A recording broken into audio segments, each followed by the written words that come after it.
ग्रंथराज आदि संतक में बहिरात्मा, अंतरात्मा, परमात्मा त्रिविध आत्मा की व्याख्या कर रहे हैं। और तीनों ही आत्माएं भव्य हैं, वे परमाणु शक्ति संपन्न, अंतरात्मा बहिरात्मा परमाणु शक्ति संपन्न है। परमात्मा परमात्मा है, कर्म शून्य परमात्मा, एक देश कर्म शून्य परमात्मा, दो प्रकार के परमात्मा है। अब दृष्टि का भेद है। वैरागी को राग की वस्तुएं उपेक्षणीय लगती हैं, रागी को वैराग की वस्तुएं उपेक्षणीय लगती हैं। जो सुविधाओं की ओर जा रहा है और राग की वस्तु वैराग की वस्तु दोनों मध्यस्थ भाव रखता है। भूतार्थ वैराग हुए कि तुमको वैराग हुआ है तो राग की वस्तु को भी गाली नहीं देना है। आप अपने वैराग का आनंद लूटो ना। राग की वस्तु द्वेष करके दोष बुद्धि को स्थापित क्यों कर रहे हो? ये वैरागी के लिए बहुत बड़ी तपस्या है। जैसे कि ये टोपी वाला भैया है, इसको अपनी टोपी अच्छी लगती है, उसका आनंद लूटना चाहिए। जो टोपी लगा के नहीं आए उनके प्रति अशुभ सोचे फायदा क्या है? वे कैसे लोग हैं, नंगे सिर आ जाते हैं, उनको सूट टोपी लगाना चाहिए। अब यहाँ तुम्हें खोज करना है कि आपको अपनी टोपी का आनंद ले रहे हो कि दूसरी टोपी देख रहे हो, कि अपनी टोपी की प्रशंसा सुनना चाहते इसलिए दूसरे न कर रहे हो। आप बैरागी हो, बैराग का आनंद लूटो। रागियों को देख कर आप उनके प्रति द्वेष क्यों खड़ा कर रहे हो? तुम्हारे वैराग की महिमा रागी तो बढ़ा रहे हैं। क्षोभम को देखना चाहिए ना, उनका क्षोभम नहीं है चारित्र का। आप अपने चारित्र का आनंद लूटो। जो वैरागी नहीं है, आप वैरागी हो तो रागी तुम्हें देख करके आनंदित हो रहा है, अनुमोदना कर रहा है, वो तो कर्म की निर्जा कर रहा है और तुम रागियों की निंदा करके कर्म का बंद कर रहे हो। इसलिए खुले सिर नहीं आना चाहिए, बात सत्य है। लेकिन जो खुले सिर आए हैं, बंद सिर वालों को चाहिए खुले सिर वालों को फोड़ देना। तुम्हारा अहिंसा धर्म है, अहिंसा धर्म है। एकत्व स्थापित करने की आवश्यकता है। जैन दर्शन यही सिखाता है कि जगत के प्राणियों की रक्षा हो। उसमें कौन कौन से प्रांत के हो सकते हैं, कौन कौन से देश के हो सकते हैं, कौन कौन सी जाति के हो सकते हैं, कौन कौन सी गति के हो सकते हैं, ये भेद है क्या? महात्मा बोला आप जैन हो तो कौन सी जाति के लोगों की तुम रक्षा करना चाहते हो, कौन से धर्म की रक्षा करना चाहते हो, और कौन से प्रांत की रक्षा करना चाहते हो, कौन से देश की रक्षा करना चाहते हो? तो दूसरे देश का आदमी है, उसको आप गोली से मार सकते हो।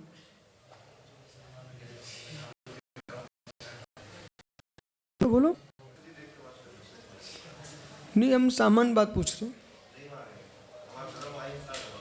तो आप ऐसे बोलना चाहिए, आप किसी प्रांत देश नगर जाति धर्म की रक्षक नहीं हो, विश्व के रक्षक हो, और विश्व की रक्षा होना ही जैन धर्म है। इसलिए ये फैलाव नहीं फैलाना चाहिए कि हम 13पंथी की 20पंथी की कन्नड़ी हैं कि बुंदेलखंडी की गुजराती की मराठी हैं। ये विसंवाद नहीं होना चाहिए। आपको नमोकार पढ़िए, पूजन पाठ करो, भगवान की भक्ति करो। अरे पूरे देश के जैन नहीं होंगे तो विश्व पूरा राष्ट्र जैनमय कैसे कहलाएगा?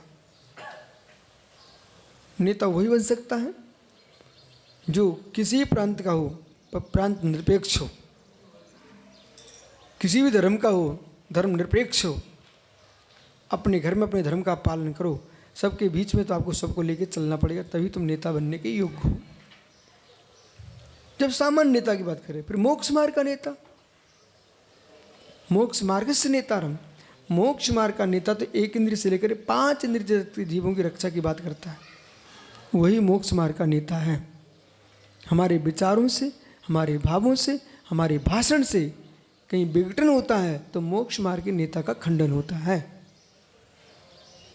ये आपको आगम समझना चाहिए। मूलभूत आधार तुम्हारा अहिंसा है। अब तुम ठीक बोले हो। इसलिए बालक सत्यासागर जी, देख बालक, हमको एक निर्णय करना पड़ेगा। ये समाधि तंत्र पढ़ रहे हैं आप, कि हमारी जो स्वयं की कसा है हमारी है, विवाह गुण व्यंजन पर्याय के साथ चल रही है। तो स्वयं की जो कसा है उसे भी तुम सिद्ध पर्याय की दृष्टि से देखिए, वो तुम्हारा स्वाभाविक धर्म नहीं है। उसकी पुष्टि के लिए तुम किसी दूसरे पर कसा फेंक करके उसके विघात का विचार करो, चाहे श्रमणों के बात में करो, चाहे श्रावक के बारे में सोचो, लेकिन जब अहिंसा परम ब्रह्म की बात करोगे तो वहाँ से वो जीव चित है। जैन श्रावक, जैन साधु किसी के बारे में अशुभ सोच नहीं सकता है, और सोचता है तो वो न श्रावक न साधु। कुछ कहना क्या आपको इस पर?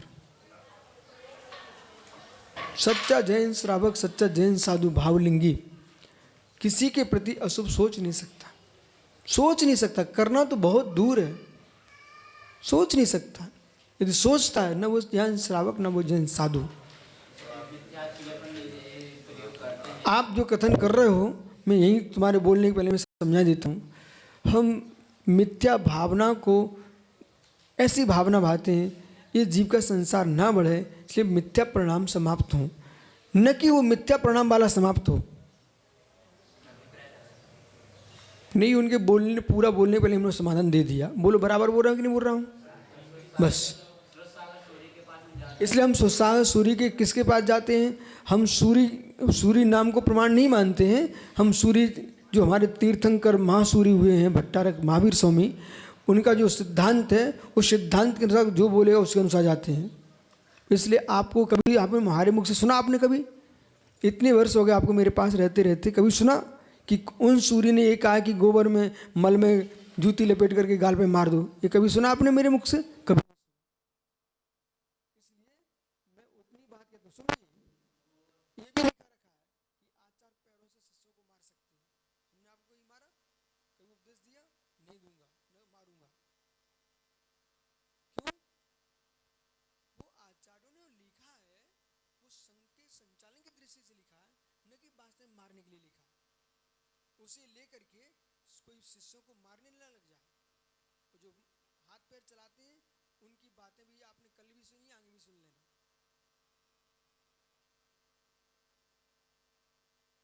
इसलिए तत्व निर्णय कराना चाहिए।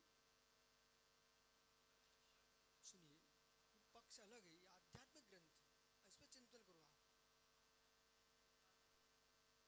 ठीक है, आध्यात्मिक ग्रंथ है।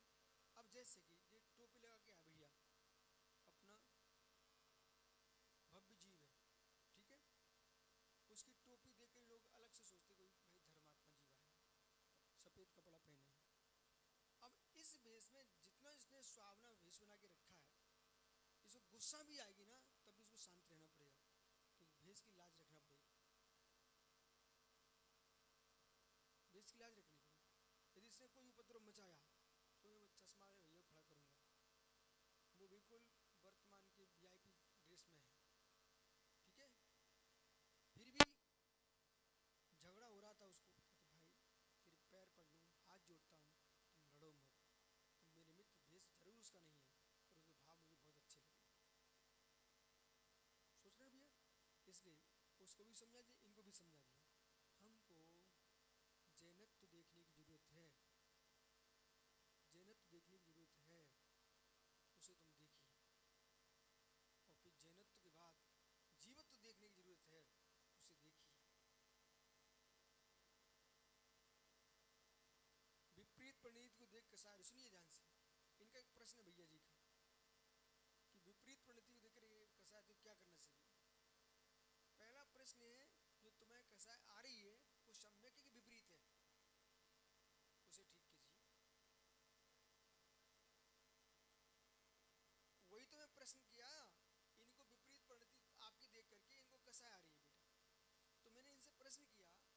कैसा है वो, सम्यक है कि असम्यक? सम्यक, असम्यक। तो पहले जो असम्यक तुम्हारे भीतर उत्पन्न हुआ है उसे ठीक कीजिए। वो विपरीत परिणति उसकी निजी है, तुम्हारी नहीं है। आप तो अपने भीतर असम्यक कसा खड़ी कर रहे हो, तुम्हारा घात करने वाली है। इसलिए आप इसमें संतुष्ट मत हो कि इसकी विपरीत परिणति देख मुझे कसाय आगे इस वैसे में आती नहीं है। कसाय तो विपरीत परिणति देख के आती है, पर जो कसाय नहीं आता है वही साधु होता है।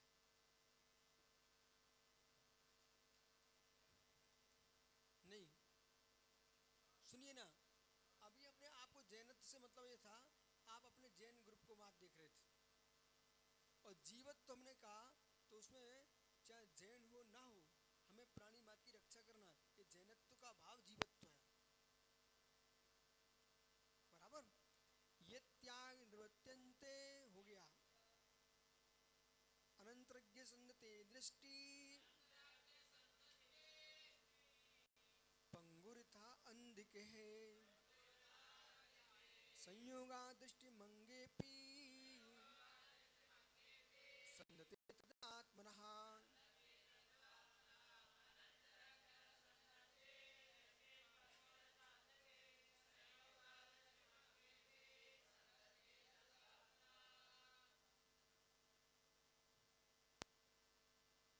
यहाँ पर बहुत ही सुंदर व्याख्या कर रहे हैं। जो जीव अंतरंग भेद विज्ञान से युक्त है, पीयूष भेद विज्ञान से युक्त है, वही विवेक की बात कर पाए। पंडित साहब दयाचंद जी, जो भेद विज्ञानी है वही विवेकी है। जो विवेकी है वही भेद विज्ञानी है। विवेक का अर्थ ही भेद है। विवेक का अर्थ क्या? भेद। विवेक यानी भेद। बहुत विवेकी आदमी है ये, मतलब भेद विज्ञानी है। भेद करने वाला, उसी का नाम तो विवेक है। तो जैसे आप ये भेद कर रहे हो कि टोपी वाला भैया बिना टोपी वाला भैया, ये तुम भेद कर रहे हो ना, ऐसे अपने परिणामों से भेद करिए। कसाय रूप परिणाम, अकसाय रूप परिणाम,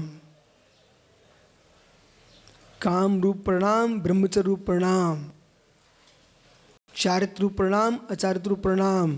करो अपने भीतर विवेक, करो सम्यक विवेक। गुस्सा आ रही है, उसमें बोलो अपने आप से कि हे ज्ञानी आत्मा सुन, तेरा चारित्र नष्ट हो चुका है। कसाय बसंग असंजो होदी। लगता है ऐसा आपको, ये ऐसा कर रहा है, इसमें समझा के रहूंगा। वो तो बाहर का आदमी है, उसे समझाने में जाने में समय लगेगा। तू तो भीतर का है, उसे ना लेना, समझाने की जरूरत ही नहीं पड़ेगी। भैया समझो मैं क्या बोल रहा हूँ। अब भोले हमें सुधारना चाहते, अब हमें सुधारने के लिए उसको समय लगेगा, आना पड़ेगा मेरे पास सुधारने के लिए। अरे मुझे मत सुधार भाई, जो मुझे सुधारना चाहता उसे सुधार लो। बोले क्यों, तुम गुरु के ऊपर बरसने जा रहे हो, तुम सम्यक परिणाम रखो। अपने आप को सुधार लिया, अपने आप सब सुधर गया। बस अपने आप को लॉकडाउन कर लो तो दूसरा रोग फैलेगा ही नहीं। बिल्कुल सही है। हाँ, मैं देख रहा हूँ तुम इतना कर लेते हो, करने के बाद कर लेते हो। आइए, वो समझ गया। इसलिए सुनिए, व्यवहार का स्थिरीकरण जो करना चाहता है ना, जो जिसे मैं समझा रहा हूँ, जिस विद्या को, उस विद्या को जो जानता है वही विवाह से स्थिरीकरण कर पाएगा। स्थिरीकरण करने चले यश पाने के लिए तो तुम स्थिरीकरण नहीं करोगे, कसा भड़काओगे। इसलिए कामादि चिकित्ते को निज प्रण को सुदृढ़ाव है, ये स्थिरीकरण की परिभाषा है। कामादिक ते चिकित्ते को निज प्रण को सुदृढ़ाव। पहले निज शब्द का प्रयोग, फिर पर शब्द का प्रयोग है। कामादिक क्रोधादि जो परिणाम हुए, अपने आप को संभालिए, फिर दूसरे को संभालिए। वो स्थिरीकरण नहीं है कि माना कि भैया क्या नाम तेरा, राहुल नाम है टोपी वाले भैया का। राहुल, तुम्हारे पीछे भैया बैठा है, ठीक है, उसको जा रहा था, अचानक एक केले का छिलका पड़ा हुआ था, वो फिसल के गिर पड़ा। और राहुल बहुत धर्मात्मा जीव था, वो पीछे पीछे चल रहा था और तुरंत दौड़ कर एक गाल पर चांटा मारा। तो मैंने वो चश्मा वाले भैया को बोले, कैसा जीव है तू, देख के नहीं चलता है, कितने जीव मर गए तेरे गिरने से। अब पकड़ना इसकी अहिंसा देखो राहुल की। बोले देख के नहीं चलता है। वो तो बेचारा फिसल के गिर गया, उसके लग भी गई, ठीक है, धोखे से पैर पड़ गया। तुमने तो जान करके गाल पे मारा, तुम कौन से अहिंसक हो गए। शिक्षक ये होता कि ये सबसे पहले जाते, वो भैया को उठाते और उसको झराते, कहीं लग तो नहीं गई। फिर कहते, देख बेटा, कोई गिरे ना तो देखो तुम ऐसे उठा लेना। पहली शिक्षा। दूसरी शिक्षा कि देखो तुम जहाँ गिरे हो तुम्हारे भी लग गई और वो जीव वहाँ पर उनको घात हो गया, अब उनको देख के चलना चाहिए। ये शिक्षा, न कि खे के गाल पर चांटा मार दिया। हत्यारा है, शिक्षक थोड़ी ही है। अभी शिक्षा को समझना पड़ेगा। सत्याग्रह में लिखा एक अधिकार शिक्षक के नाम पर शिक्षा। इसलिए नहीं, ऐसा है पीयूष, प्रभुत्व शक्ति संपन्न आदमी जो करे उसे शिक्षा नहीं मानना चाहिए। इन सब की धारणा को मैं तोड़ने वाला हूँ। नहीं बोला, सुनो, जो तुम बना के रख गए हो वो शिक्षा नहीं मानना चाहिए, शिक्षा ही समझना चाहिए। शिक्षा समझना चाहिए, न कि शिक्षा जो बना के रखे वो शिक्षा मानना चाहिए। फिर तो ये भैया के शासन काल में अंग्रेजी शासन के नज़दीक का जन्म होगा पक्के में। अब उस समय जो पढ़ाई होती थी, हमारे प्रधान अध्यापक ने मुझे पढ़ाया। बोले बेटा, हम लोगों को क्या पढ़ाया जाता था? बोले बतासा मीठा होता है, नीम कड़वा होता है। मतलब ऐसी बातें पढ़ाते थे कि तुमको सीख ही नहीं पाओ। वो तो दुनिया को पता था नीम कड़वा होता है और बतासा मीठा होता है। तो सकर्मक क्रिया, अकर्मक क्रिया पढ़े ना आप? सकर्मक क्रिया, अकर्मक क्रिया। काम बाम बैसा, ये कौन सी क्रिया है? काम बाम बैसा। सुब्रत सागर, आप हिंदी साहित्यकार हो। काम बाम बैसा, इसमें कौन सी क्रिया चल रही है? कोई क्रिया है? संबंधी नहीं है ना। काम बाम बैसा, ठीक है, कोई मतलब ही नहीं है, कोई क्रिया संबंध नहीं है। अकर्मक क्रिया होगी भैया, हंसो हंसो। चलो, अब ये क्रिया हो रही कि नहीं? सकर्मक की अकर्मक? अकर्मक। कर्म दिखाइए, कर्म बाहर से कर्म दिखना चाहिए। लिखो, मैं लिखता हूं तो ये कर्म दिख रहा है हमको, कर्म करते दिख रहा है, पेंसिल से लिख रहा हूं, ये सकर्मक है। वो हंसना, रोना, गाना, चिल्लाना, ये क्या है? अकर्मक क्रिया है। वो काम बाम बैसा, ये क्या है? निरर्थक शब्द है। बिल्कुल सही बोले आप। तो सुनिए, साहित्य में हमें पढ़ाया गया है सकर्मक, अकर्मक, निरर्थक। तुम्हें नहीं पढ़ाया गया? सकर्मक, अकर्मक, निरर्थक। अब तुम समझो, ईमानदारी से पढ़े कि नहीं? हाँ, नहीं पढ़ाया गया हमको, तो पढ़ाया भाई, 6वीं क्लास में पढ़ाया गया था हमको तो। चलो, तुम बहुत अच्छे आदमी निकले, कम से कम आपने अपने गुरु की लाज तो रखी। सुब्रत सागर, ये आदमी बहुत अच्छा मुझे मिला, इसने ये बोला मैं भूल गया हूँ, मतलब इसने अपने गुरु की लाज तो रख ली। ये तो नहीं बोला कि मुझे पढ़ाया नहीं गया था। सत्या सागर जी सुन रहे क्या?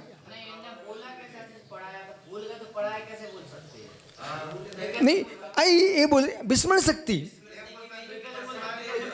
स्मृति की।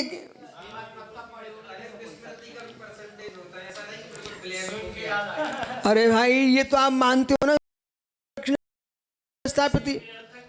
चलो, अरे और भी क्लासें पढ़ने हैं। घना आनंद देखो बोला, सार्थक क्लास चल रही, सार्थक क्लास, कक्षा सार्थक, कि आपके भूत के ज्ञान का ही बोध हो रहा है, वर्तमान की प्रज्ञा का ही बोध हो रहा है, भविष्य में तुम कितना लेके जाओगे इसका ही बोध हो रहा है। हमने पढ़ी सब, नाउन, प्रोनाउन, वर्ब। अब देखो ये लोग इनके चयन के वर्ब पढ़े आप, नाउन, प्रोनाउन। अच्छा,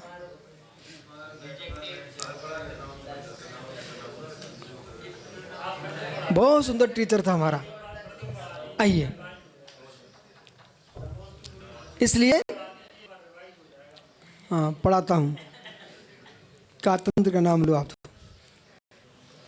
तो यहां बोला कि हम रहे हैं अंतरंग सन्नते दृष्टि, अंतरंगा जिसके भेद विज्ञान न रखने वाला पुरुष, अंतरज्ञ, अंतर अज्ञ नहीं, अज्ञ, अज्ञ निकालो तो अनज्ञ, अज्ञ विज्ञ नहीं है, तो अनंतरज्ञ जो अंतरंग का ज्ञान जिसको नहीं है, जो अनंतरंग से अज्ञ यानी भेद विज्ञान सुन। ये आचार्य महाराज की भाषा सुनिए आप, और जो भेद विज्ञान से शून्य है, भेद विज्ञान जिसको ज्ञान नहीं है, अंतरंग से, अंतरंग से समझ भाई, जो वो शब्द का अर्थ क्या है, अंतरंग से यानी आत्मज्ञान से अज्ञ है, विज्ञ नहीं है। ठीक है, तो अनंतरज्ञ ऐसा जो भेद विज्ञान को न रखने वाला ऐसा जीव, संधनते दृष्टि, जिस प्रकार संयोगा कारण के भ्रम पर, संयोग के भ्रम से, सुनिए ना, संयोग के भ्रम से क्या देखता है, पंगु अंध के, पंगु अंध के देख रहा है, देख रहा है। अब भाई को लगता है चश्मा, तो ये पता करना पड़ेगा चश्मा लगाने से दिखता है, ये सामान्य कथन है। चश्मा लगाने से दिखता है, ये सामान्य कथन है। पहले समझिए, दिखता तो आंखों से ही है, फिर आंखों से मंद दिखने लगे जैसे चश्मा लगाया गया, तो चश्मा लगाने से दिखता है। ध्यान दो मैं क्या बोल रहा हूँ, चश्मा लगाने से दिखता है कि चश्मे के नंबर से दिखेगा। बोल बालक, बिल्कुल बराबर। अब देखिए, अब माना कि वो पीछे तेरे वकील साहब बैठे बेटा, ठीक है, अब वो युवा है, इधर दादाजी बैठे हुए हैं। अब इन्होंने कहा कि बेटा मुझे पढ़ना है ग्रंथ, चश्मा में बुलाया, तो बालक कहता लो दादाजी मेरा चश्मा लगा लो। बोले चश्मे से दिखेगा ना, चश्मे से दिखेगा ना। बस ये सारस्वत को बार बार बोलना चाहिए, चश्मे से नहीं दिखेगा, चश्मे के साथ नंबर किस कौन सा है ये लगाना चाहिए। यही मैं भोला को समझाता हूँ, पीयूष को, कि आप ये तो कहते हैं हम साधु बन गए, ब्रह्मचारी बन गए हैं, हम सब मोक्ष ले जाएंगे, तुम्हारा नंबर कौन सा है मोक्ष जाने के लिए, ये विषय पकड़ना चाहिए ना। आपने तो हल्ला करना शुरू कर दिया, हम मुनि बन गए, मुनि बन गए, मुनि। अरे मुनि तो बन गए, तुम्हारे गुलिस्तान का नंबर कौन सा चल रहा है तब मुनि कहलाओ। अब बोलिए कुछ,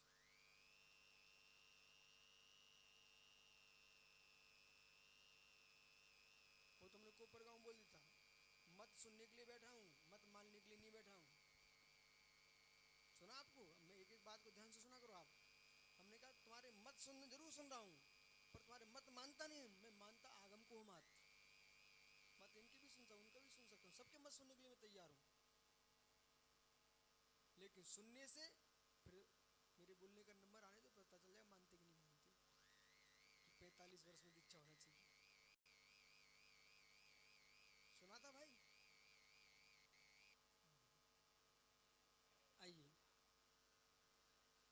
पंगुर था अंध के संयोगा, तो लंगड़े और अंधे क्रिया को न समझ करके पंगु दृष्टि, लंगड़े की दृष्टि को अंधे पुरुष में आरोपित कर रहा है। लंगड़ा लंगड़ा, अंधा अंधा, सोच रहा है कि अंधा देख रहा है, पर देख कौन रहा था? लंगड़ा। परंतु समझ क्या रहा है? अंधा देख रहा है। तद्वत् उसी प्रकार से आत्मा दृष्टि ही, आत्मा की दृष्टि को अंगपी, क्या दृष्टांत लिया है? आत्मा की दृष्टि को देखने वाली आत्मा है और लेत में लंगड़ा दिख रहा है, ये अंधा शरीर, आत्मा पंगु, आत्मा पंगु लंगड़ी। तो लंगड़ी आत्मा देखे तुम सोच रहे कि ये चलने वाला शरीर देख रहा है, ये शरीर नहीं देख रहा है। तो शरीर में अंधे को आरोपित कर समझते हैं, उसी प्रकार से ये जीव शरीर को आत्मा समझ रहा है, ये अज्ञानी की दृष्टि है। ज्ञानी अंधे को अंधा समझता है और लंगड़े को लंगड़ा ही समझता है। वो अज्ञानी आरोपित कर लेता है ऐसी देह है, वो आत्मा आत्मा है, शरीर आत्मा न था, न है, न होगा। चेतन आत्मा, सुखी आत्मा तो है, सौम्य आत्मभूत है पुद्गल की दृष्टि से, लेकिन अनाथ भूत है जीव की दृष्टि से। ये सब स्पष्ट करो, क्या ये आत्मा नहीं है? बोला ये आत्मा है कि नहीं? पहले समझिए आप। अब आप बच्चे नहीं बच्चे, आप बहुत बड़े विद्वान कहलाते हैं, पूरे देश में तुम्हारा नाम चलने लगा आजकल। ये आत्मा है कि नहीं पहले बोलिए आप। हैं? चेतन भूत आत्मा नहीं है ऐसा बोलिए आप। पर आत्मा नहीं है क्या? सुद्रव्य सुक्षेत्र सुकाल भाव इसका है कि नहीं? अपने चतुष्ट में आत्मभूत है, आत्मभूत है, लेकिन चेतन नहीं है, जीव के अपेक्षा से अनात्मभूत है। हाँ, लोक में रूढ़ी में चेतन लक्षण जीवा, उसी आत्मा मानते हैं, इसलिए आप इसी का आत्मा नहीं मानते चलेगा। लेकिन इसको इसके चतुष्टय में आत्मभूत है, ये भी आत्मा है अपने आप में, ये भी दादा आत्मा है, लेकिन चेतन जीव रूप आत्मा नहीं है। ये मैंने स्पष्ट इसलिए स्पष्ट किया, आप जो कह रहे हो लोक में यही माना जाता है, जीव को ही आत्मा माना जाता है। आप सही बोल रहे हो, ये आत्मा नहीं है, जड़ है। लेकिन जड़ होने पर भी सारस्वत जी आत्मा है कि नहीं? स्व आत्मा है। आत्मा है अपने स्वरूप में होना, आत्मा मतलब अपने स्वरूप में होना, ये आत्मा है, इसकी अपनी आत्मा है, सुचतुष्टय का होना। लेकिन चेतन अपेक्षा से जीव ही आत्मा है, से सभी जड़ हैं, हो नहीं जाएंगे, हैं ही क्षय द्रव्य आत्मा। लेकिन क्षय द्रव्य में जीव मात्र